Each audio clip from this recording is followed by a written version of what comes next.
Alright, so I thought I would do a quick little video on a Philips Sonicare uh, electric toothbrush or battery operated toothbrush. This is an older model. I actually have three of these now. I just bought one from Bed Bath and Beyond, brand new. I don't think Philips actually makes this model anymore, so I don't know if you have one. Great, I guess. I really like this particular model, but sometimes you do run into issues with it, and I've had two of them fail. And I thought I'd show you how easy it was to open one of these up. I figured I just bought a new one. I might as well open up my old ones that were sort of kind of working, but not great. Thought I'd open them up just to see if I could see what was wrong and possibly fix them. So let me get the camera turned around here and let me show you. It's a dual mode model. I think it's what they call the classic model or something like that. But let me turn you around here and see if we can take a look inside.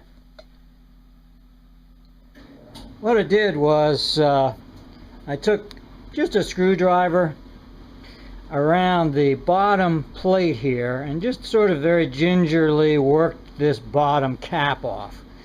And once you get this out so far, you can see there's a rubber gasket right here.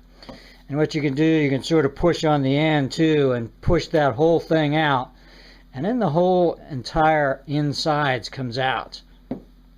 You can set that aside. But this is what it looks like inside. You can see the battery here.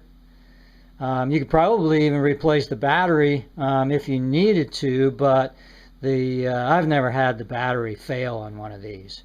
But what I found was on one of mine, these wires here, since this whole thing vibrates, these two wires here sometimes become loose or break off. On mine, this wire broke off and it became intermittent, so it would work sometimes and sometimes not, and sometimes if you banged on it, it would work okay.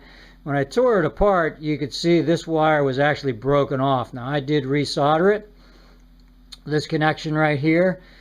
I would be careful anytime you're resoldering on a circuit board like this. Remember, we still have the battery pack in, so it is still powered up. So you don't want to be touching, two things at once because you don't know really what's powered up. Then you can do a visual check on things. It's possible that the switch might go bad, so on and so forth.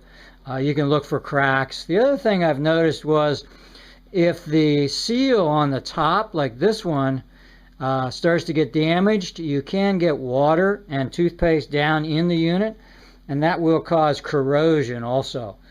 You can see some corrosion on this one a little bit on some of the different connections, and they may corrode some of the connections.